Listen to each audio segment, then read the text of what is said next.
Preposition. Preposition एक ऐसा topic है जिसकी वजह से हमारे इंग्लिश के सेंटेंसेस गलत हो जाते हैं। ऐसा क्यों होते हैं, क्या इंपॉर्टेंस है ये प्रीपोजिशन का हमारे डेली लैंग्वेज में, ताकि हम इंग्लिश बोल सके। तो गाइस, अगर आप प्रीपोजिशन को सीख रहे हो तो ये जानना सबसे पहले ज़रूरी है कि प्रीपोजिशन आखिर होते क्या है। तो प्रीपोजिशन का काम होता है आपकी पोजीशन को दिखाना। प्री में ही देखिए, प्री पोजीशंस। पोजीशन यानी कि जगह, आपकी जगह को दिखाना। जैसे मान लो मैं आपको कॉल करती हूँ और मैंने पूछा कि आप कहाँ हो, तो आप एक कोई जगह बताओगे ना कि मैं रूम में हूँ, मैं घर पर हूँ, मैं ऑफिस में हूँ, या फिर मैं गार्डन में हूँ, या मैं रोड पर हूँ। जहाँ भी हो आप एक अपना पोजीशन, आप अपना जगह बताओगे ना। तो वो जगह बताने के लिए आपको कुछ स्पेशल वर्ड्स की ज़रूरत पड़ेगी। इन, एट, ऑन, थ्रू, बाय, ये सारे वर्ड्स की ज़रूरत आपको पड़ेगी, तभी आप बता पाओगे कि आपकी एक्चुअल में पोजीशन क्या है, आप किस जगह पे हो। मान लो मैं एक कमरे में हूँ तो मैं बोलूँगी I am in the room. मैं छत पर हूँ तो मैं बोलूँगी I am on the roof. या फिर मैं घर में हूँ, घर के किसी भी हिस्से में हो सकती हूँ, मैंने सिंपल इतना बोला कि मैं घर पर हूँ तो मैं बोलूँगी आई एम एट होम। तो इस तरह से इन, एट, ऑन, ये सारे वर्ड्स मैंने यूज़ किया ना, ये है प्रीपोजिशन। तो प्रीपोजिशन की क्या ज़रूरत है, हमारी पोजीशन को बताने के लिए कि एक्चुअली में हम है कहाँ। ओके, तो आज के इस वीडियो में आप है कहाँ, ये चलिए जानते हैं प्रीपोजिशन की हेल्प से। तो यहाँ पे आपको जितने स्क्रीन पर प्रीपोजिशन दिख रहे हैं, आज के इस वीडियो में बस हम इतना ही करेंगे, एक बार में ज़्यादा नहीं, धीरे धीरे करके सीखेंगे, क्योंकि प्रीपोजिशन बहुत ही ट्रिकी होते हैं। ये हमारे माइंड को गोल गोल खिचड़ी की तरह घुमा, आपके दिमाग को खिचड़ी बना सकते हैं। आपने जो भी पढ़ा ना, खिचड़ी सा बन जाएगा। इसीलिए थोड़े थोड़े करके पढ़ेंगे ताकि हमें कॉन्सेप्ट को याद कर पाए। तो देखिए, फर्स्ट जो हमारा प्रीपोजिशन है वो है फ्रॉम। यहाँ पे सीखने के वाले हैं, पहले वो देखिए। From, of, since, for, with, by, through या वाया, थ्रू, आउट ऑफ। ठीक है, तो ये सारे आप सीखने वाले हो। तो पहले बात करते हैं फ्रॉम। फ्रॉम का हिंदी मीनिंग होता है किसी जगह, यानी कि प्लेस। ओके, किसी जगह से, किसी समय यानी कि फ्यूचर टाइम्स, और किसी सोर्स यानी कि स्रोत। जब आप सोर्स की बात करोगे, जब आप फ्यूचर टाइम्स की बात करोगे या प्लेस की बात करोगे, तो वहाँ पे फ्रॉम का यूज़ होता है। ऑफ का यूज़ होता है किसी सतह यानी कि सरफेस से अलग होना, किसी सतह से अलग होना, ऑफ का यूज़ करते हैं। मान लो पेड़ है, ठीक है, पेड़ पर आम लटके हुए थे। अब आम क्या है, नीचे गिर रहे हैं, तो पहले वो आम के सतह से चिपके हुए थे, अब वो गिर के अलग हो रहे हैं, तो उस सेंस में हम ऑफ का यूज़ करेंगे, OFF। ओके, सिंस का यूज़ होता है किसी बीते हुए समय, पास्ट टाइम, या एक्चुअली में आप कह लो कि फिक्स टाइम के लिए सिंस का यूज़ किया जाता है। ओके, फॉर का यूज़ किया जाता है किसी बीते समय की अवधि यानी कि ड्यूरेशन ऑफ टाइम, ये टाइम पीरियड। ओके, तो वहाँ पे फॉर का यूज़ होता है। एग्जाम्पल के थ्रू समझाऊंगी ना, बेटर तरीके से समझ में आएगा। अभी ऐसे एक बार समझ लो। विद का यूज़ किया जाता है किसी चीज़ से, यानी कि with the use of something, मतलब किसी चीज़ से, या फिर के साथ के सेंस में आप कह सकते हो। ठीक है, या से, जैसे मैं कलम से लिखती हूँ, तो कलम से यानी कि किसी चीज़ से लिखती हूँ। ओके, बाय का यूज़ किया जाता है किसी वाहन से यात्रा करना, यानी कि ट्रैवल बाय सम व्हीकल्स, यानी कि वाहन, गाड़ी घोड़ा की बात करेंगे तो वहाँ पे बाय का यूज़ करेंगे। थ्रू या वाया का यूज़ किया जाता है किसी जगह से होते हुए या फिर किसी माध्यम से, किसी जगह से होते हुए। मान लो कि मैं कोलकाता टू दिल्ली आ रही थी। ओके, तो अब कोलकाता से दिल्ली आ रही थी, तो बीच में बहुत सारे स्टेशन तो पड़े होंगे, है ना, बीच में बहुत सारे स्टेशन को क्रॉस करके मैं दिल्ली पे पहुंची। ओके, मैंने कोलकाता से, हावड़ा से मैंने ट्रेन पकड़ा और बहुत सारे स्टेशन से होते हुए मैं दिल्ली पहुंची। तो किसी जगह से होते हुए कहीं पहुंचना मीन्स वाया या थ्रू का यूज़ कर सकते हो, लेकिन ज़्यादातर वाया का यूज़ किया जाता है। थ्रू का यूज़ होता है एक पार से दूसरी पार में देखना, जैसे कि मान लो मैंने एक दीवार में छेद कर दिया, अब मुझे इस पार से उस पार मैं छेद की सहायता से देख सकती हूँ ना, तो वहाँ पे आप थ्रू का यूज़ कर सकते हो। आउट ऑफ, से बाहर निकलना, इतने से इतना, जैसे हम बोलते हैं ना, मेरे 50 में 25 आए हैं, मेरे 50 में 50 आए हैं, यानी कि इतना में से इतना आया है, तो आउट ऑफ का यूज़ कर सकते हो। किसी चीज़ से बना होना या की वजह से, तुम्हारी वजह से मैं यहाँ नहीं जा पाया। ओके, तो आउट ऑफ का यूज़ किया जाता है। चलिए एग्जाम्पल के थ्रू भी समझते हैं। तो फर्स्ट हम बात कर लेते हैं फ्रॉम का हिंदी मीनिंग होता है से। अब एक्चुअली देखिए यहाँ पर मेरा मेन पर्पस है से रिलेटेड जितने प्रीपोजिशन होते हैं वो सारे को कवर करना। फ्रॉम से तो से होता है, लेकिन साथ में बहुत सारे हिंदी मीनिंग होते हैं। जैसे बहुत सारे प्रीपोजिशन होते हैं जिसके हिंदी मीनिंग सिर्फ से ही होता है, ठीक है, वो सारे कवर करेंगे। फर्स्ट बात कर लेते हैं फ्रॉम का मतलब होता है से। प्लेस यानी कि जगह के बारे में बात करेंगे तो वहाँ पे फ्रॉम का यूज़ करेंगे। जैसे तुम पंजाब से आ रहे हो, कहीं से आ रहे हो, मैं दिल्ली से आ रही हूँ, मैं पुणे से आ रही हूँ, मतलब कहीं से आ रहे हो, किसी जगह से आ रहे हो, तो हम बोलेंगे you are coming from Punjab. You are coming from Punjab यानी कि तुम पंजाब से आ रहे हो, किसी जगह से, प्लेस से। ओके, याद रखिएगा। यहाँ पर देखिए you are coming from Punjab, यहाँ पर मैंने हिंदी में लिख रखा है ताकि आप इसे अच्छे से प्रोनाउंस कर पाओगे। पानी बॉटल से गिराओ, अब क्या हो गया, पानी का प्लेस, पहले पानी था एक बॉटल में, उसकी बॉटल में एक जगह थी, अब मैंने उसे गिरा दिया यानी कि वो अलग हो गया। एक्चुअली एक चीज़ और भी कह सकती हो कि इसमें भी अलग होने की बात की जा रही है, एक सतह से दूसरे सतह में अलग होना। जैसे मान लो क्लासरूम में हो, क्लासरूम में आप हो, बहुत शोर मचाए थे, मैंने आपको क्लासरूम से बाहर निकाल दिया, तो आप क्लासरूम को छोड़कर बाहर निकल रहे हो, तो उस सेंस में भी फ्रॉम का यूज़ होगा। ठीक है, तो पानी बोतल से मत गिराओ, don't spill the water from the bottle, यानी कि किसी जगह से या फिर किसी चीज़ से अलग होना। यहाँ भी तो जगह से आप अलग हो रहे हो, तुम पंजाब से आ रहे हो यानी कि पहले आप कोई और सिटी में थे, अब उससे अलग हो रहे हो, अलग होके कहीं आ रहे हो।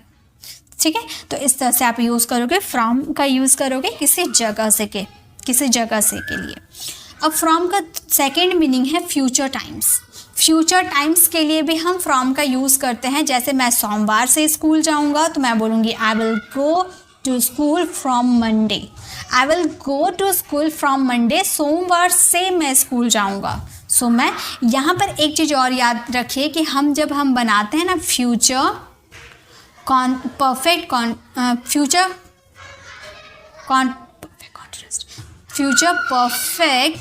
कॉन्टिन्यूअस टेंस, जब हम फ्यूचर परफेक्ट कॉन्टिन्यूअस टेंस बनाते हैं ना, तो वहाँ पे हम बोलते हैं ना कि मैं सोमवार से ये काम करूँगा, या फिर मैं बुधवार से ये काम करूँगी, मैं कल से ये काम करूँगी, यानी कि ये आने वाले समय की बात करें तो आने वाले समय आपने फिक्स बता दिया कि आने वाले समय आप ये काम करने वाले हैं, तो वहाँ पे आप फ्रॉम का यूज़ करोगे।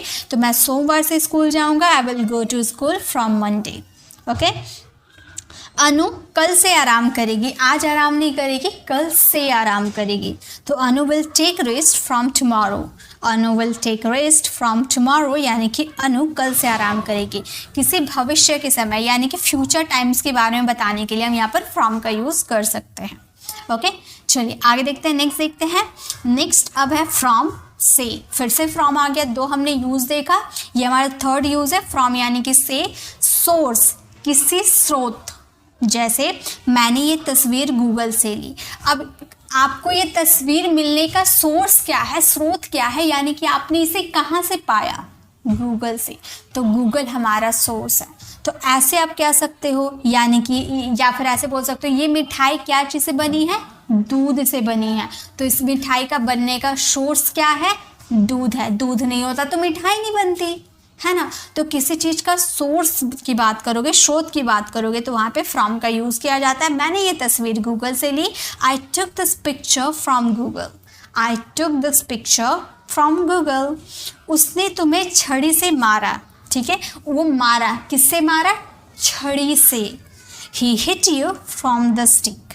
ही hit you from the stick यानी कि उसने तुम्हें छड़ी से मारा। मैं इस दुकान से दूध लेता हूँ। दूध लेने का सोर्स क्या है, ये दुकान, तो मैं इस दुकान से दूध लेता हूँ। I buy milk from this shop. I buy milk from this shop मतलब मैं इस दुकान से दूध लेता हूँ। ओके, इस शॉप से।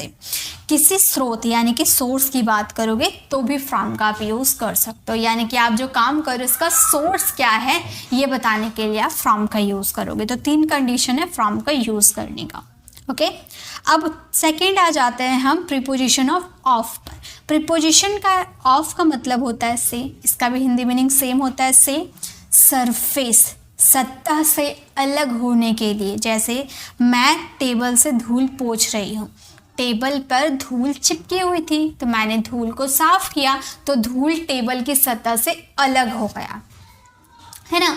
तो सरफेस से अलग हो जाना, बिछड़ जाना, of. Okay, I am wiping the dust of the table, यानी कि डस्ट जो है वो टेबल से अलग हो गई, of the table, the dust of the table. Okay, Rohan ने फ़ोन को डेस्क से उठाया, यानी कि फ़ोन पहले डेस्क पे था, अब डेस्क से अलग हो गया। So Rohan picked his phone off the desk. Rohan picked his phone off the desk. वह इस दुकान से दूध लेता है। He buy milk off this shop. He buy milk off this shop, यानी कि वह इस दुकान से दूध लेता है। ओके, ये सेंटेंस इसमें नहीं होगा। ओके, ये सेंटेंस हमारा फ्रॉम का है, ये सेंटेंस इसमें नहीं यूज़ करेंगे। चाहे आप यूज़ कर सकते हो, देखिए एक तरह से ये भी हो गया कि वह इस दुकान से दूध लेता है, यानी कि दूध पहले उसकी दुकान पे होता है, अब वो हमारे घर पे आएगा, वो भी अलग हो रहा है, यानी कि किसी चीज़ से अलग होना, दैट्स सो वहाँ पे हम ऑफ का यूज़ करेंगे। He buy milk off this shop. ठीक है, तो किसी सतह यानी कि सरफेस से अलग होने के सेंस में आप यहाँ पर OFF ऑफ का यूज़ कर सकते हो। नेक्स्ट देखते हैं। नेक्स्ट अब हम बात करेंगे सिंस। सिंस का मतलब भी होता है से पास्ट टाइम, यानी कि एक तरह से आप बोल सकते हो फिक्स्ड टाइम। फिक्स्ड टाइम के लिए भी हम सिंस का यूज़ करते हैं, फिक्स टाइम के लिए। ओके, मैं सुबह से पढ़ रहा हूँ। कब से पढ़ रहा हूँ? सुबह से। एक फिक्स्ड टाइम मैंने बता दिया। आप मुझसे पूछोगे आप कब से पढ़ रहे हो, तो मैं बोलूँगी सुबह से। अब आपको कोई कैलकुलेट करना पड़ा कि सुबह कितने बज रहे थे, क्या बज रहे थे, ऐसा आपने कुछ नहीं पूछा, मैंने सिंपली बोल दिया सुबह से, तो आप अंडरस्टूड हो गए। तो मैंने एक फिक्स टाइम आपको बता दिया जहाँ पे आपको कोई कैलकुलेशन करना नहीं पड़ रहा है, आपको फिक्स्ड पता चल गया कि हाँ मैं सुबह से पढ़ रही हूँ, तो मैं बोलूँगी I have been studying since morning. यानी कि जब आप बात करोगे फिक्स्ड टाइम की, तो वहाँ पे आपको सिंस का यूज़ करना होगा। नेक्स्ट है मोहन सोमवार से कोशिश कर रहा है। कब से? सोमवार से। एक फिक्स्ड टाइम है, तो हम बोलेंगे Mohan has been trying since Monday. Mohan has been trying since Monday, यानी कि मोहन जो है वो सोमवार से कोशिश कर रहा है किसी बीते समय से। एक तरह से पास्ट टाइम कह सकते हो या फिर एक तरह से फिक्स्ड टाइम। फिक्स्ड टाइम के लिए भी हम वहाँ पर सिंस का यूज़ करते हैं। Next preposition is four. Four का मतलब होता है से। फोर का भी हिंदी मीनिंग से होता है ड्यूरेशन ऑफ टाइम, किसी time duration, period of time. जैसे मान लो आपने मुझसे पूछा कि कब से पढ़ा रही हो, तो मैं बोलूँगी कि मैं 2 घंटे से पढ़ा रही हूँ।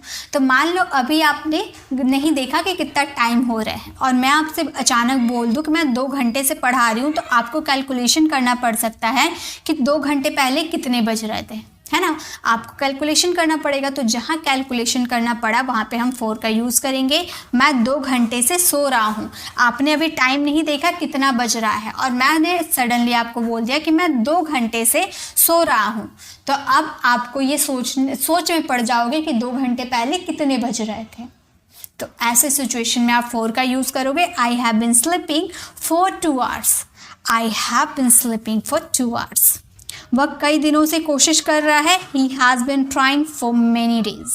He has been trying for many days, यानी कि वह कई दिनों से कोशिश कर रहा है। किसी बीते हुए समय की अवधि, ठीक है, ड्यूरेशन ऑफ टाइम की बात करोगे, यानी कि फिक्स टाइम नहीं है, वहाँ पे आपको कैलकुलेशन करके निकालना पड़ेगा। सो यहाँ पर आपको फोर का यूज़ करना है। सिंपली अगर मैं आपको ये बताऊँ कि जैसे मान लो आप बोलोगे कि मैम इस घर में आप कब से रह रहे हो, और मैं बोलूँगी कि 2005 से रह रही हूँ, आपको भी पता नहीं है, आपको एकदम सडनली मैंने बोल दिया, आपको याद नहीं आ रहा कि अभी कौन सा ईयर चल रहा है, तो आप थोड़ा सोच में पड़ जाओगे ना, अभी कौन सा ईयर चल रहा है।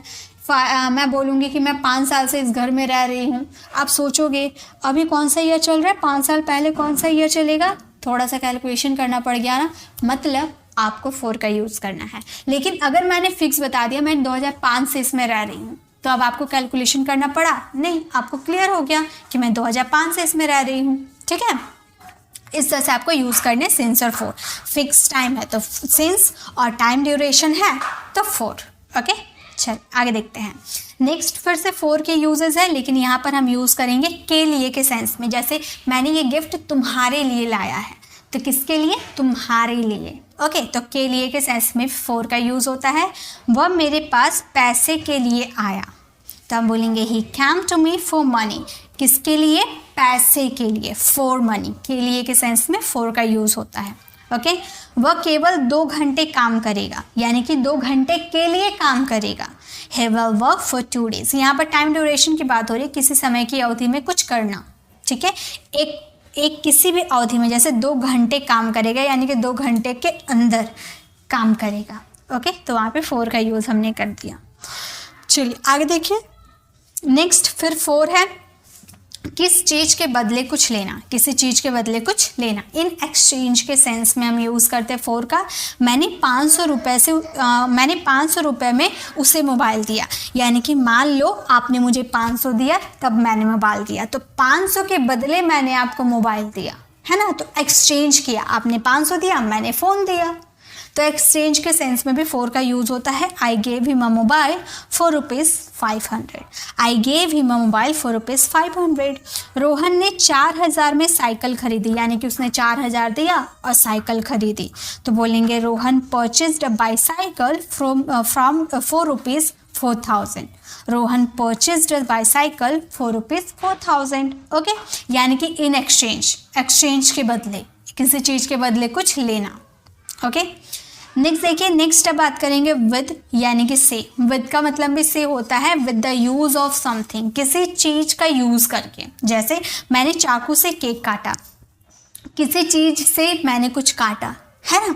तो with the use of something, किसी चीज़ से आप कोई काम करते हो। मैंने पत्र लिखा, किससे? पेन से, है ना। मैंने लकड़ी काटा, किससे? कुल्हाड़ी से, है ना। तो किसी चीज़ से कुछ काटना मतलब किसी चीज़ से कुछ करना, सो विद का यूज़ करेंगे। या फिर आप समझ जाओ किसी औजार टूल्स की बात करेंगे ना, तो वहाँ पे विद का यूज़ करते हैं। तो मैंने चाकू से केक काटा, I cut the cake with a knife. I cut the cake with a knife. उसने नीले पेन से पत्र लिखा, किससे? नीले पेन से। He wrote the letter with a blue pen. He wrote the letter with a blue pen. उसने नीले पेन से पत्र लिखा। तो किसी चीज़ से, किसी चीज़ के प्रयोग करके कोई काम करोगे ना, तो वहाँ पे विद का यूज़ करेंगे, with the use of something. Okay, आगे देखिए। नेक्स्ट है विद का यूज़ करेंगे साथ के सेंस में। ये तो बहुत ज़्यादा इजी होते हैं, के साथ के सेंस में विद का यूज़ करते हैं। वो इस मामले में पूजा के साथ है, तो हम बोलेंगे he is with Pooja in this matter. He is with Pooja in this matter, यानी कि वह इस मैटर में, इस मामले में पूजा के साथ है। वह मेरे साथ बहस कर रही है, तो हम बोलेंगे she is arguing with me. She is arguing with me, यानी कि वह मेरे साथ बहस कर रही है। नेक्स्ट है बाय का यूज़ करेंगे से के सेंस में। Travel by some vehicles. मैंने स्टार्टिंग में ही बताया था कि बाय का यूज़ किया जाता है किसी व्हीकल्स के द्वारा, यानी कि किसी वाहन, गाड़ी उड़ी की बात करोगे ना, तो वहाँ पे बाय का यूज़ करेंगे। जैसे उसकी बेटी कार से स्कूल जाती है, तो कार क्या है? एक व्हीकल है, वाहन है, तो हम बोलेंगे his daughter goes to school by car. His daughter goes to school by car. मैंने रेलगाड़ी से यात्रा की। I travelled by train. I travelled by train, यानी कि मैंने रेलगाड़ी से यात्रा की। किसी वाहन से यात्रा करना, यानी कि ट्रैवल बाई सम व्हीकल्स। तो किसी यात्रा करने के लिए जो वाहन का यूज़ करते हो, उस वाहन से पहले आपको बाई का यूज़ करना है। ओके, चलिए आगे देखते हैं। सो नेक्स्ट है हमारा बाई का यूज़ करेंगे तक के सेंस में, ओनली विद टाइम। ठीक है, तक के सेंस में मतलब इतना बजे तक ये काम हो जाएगा, एक डेडलाइन है। जैसे मैं 4 बजे तक निकल जाऊंगा, यानी कि 4 ही मेरा डेडलाइन है, 4 के बाद नहीं होगा, 4 बजे तक ही निकल जाऊंगा। तो I will leave by 4 o'clock। I will leave by 4 o'clock। वह कल तक दिल्ली पहुंच जाएगी। She will reach Delhi by tomorrow. She will reach Delhi by tomorrow. हम सुबह तक यह ख़त्म कर देंगे। We will finish it by morning. We will finish it by morning. हम सुबह तक यह ख़त्म कर देंगे। ओके, आगे देखिए। सो नेक्स्ट इज बाय का यूज़ करेंगे बगल में के सेंस में। नेक्स्ट टू का भी यूज़ कर सकते हैं, एडजेसेंट का भी यूज़ कर सकते हैं, या बिसाइड का भी यूज़ कर सकते हैं। ठीक है, जैसे मैं उसके बगल में खड़ा था, नेक्स्ट टू का यूज़ कर सकते हो। I was standing by him, I was standing next to him. Okay, तो इस तरह से आप यूज़ कर सकते हो। किताबें चप्पलों के बगल में क्यों रखी हुई है? Why are the books kept by the sleepers. Beside का यूज़ कर दो, बहुत यूज़ होता है। Why are the books kept beside the sleepers. ठीक है, किताबें चप्पलों के बगल में क्यों रखी हुई है? तो बाय का यूज़ बगल में के सेंस में किया जाता है। नेक्स्ट इज बाय का यूज़ करेंगे द्वारा। पैसिव वॉइस में, मैंने पैसिव वॉइस भी आपको कवर करवाया ना, तो पैसिव वॉइस में भी हम बाय का यूज़ करते हैं। मुझे किसी के द्वारा रोका गया, किसी के द्वारा, के द्वारा के सेंस में बाय का यूज़ होता है। I was stopped by someone, I was stopped by someone. यह तस्वीर किसी अनजान व्यक्ति द्वारा ली गई है। The picture was taken by a stranger, the picture was taken by a stranger. By का यूज़ करेंगे किसी अनजान व्यक्ति द्वारा। ठीक है, आगे देखिए। नेक्स्ट है थ्रू या वाया से। ठीक है, थ्रू या वाया।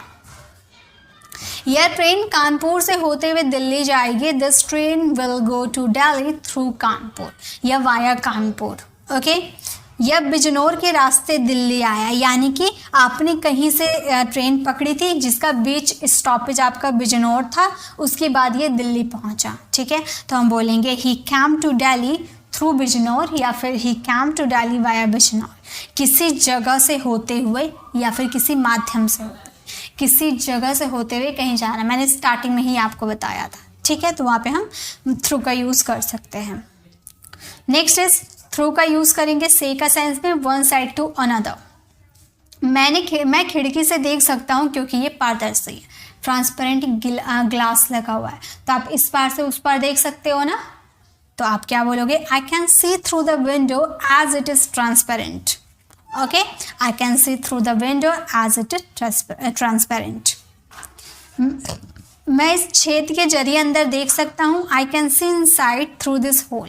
मतलब आपने दीवार में छेद कर दिया, आप इस पार से उस पार देख सकते हो। तो अगर आप इस पार से उस पार देख सकते हो, सो वहाँ पे आपको थ्रू का यूज़ करना है।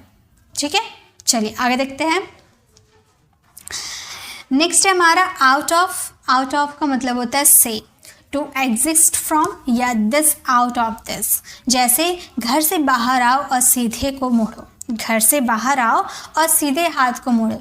घर से बाहर आओ यानी कि टू एग्जिस्ट फ्रॉम, किसी से मतलब एग्जिट कर लो, बाहर निकल जाओ। ठीक है, come out of the house and turn right. Come out of the house यानी कि घर से बाहर निकलो, ऐसा आप कहना चाहते हो। टू एग्जिस्ट यानी कि बाहर निकलना।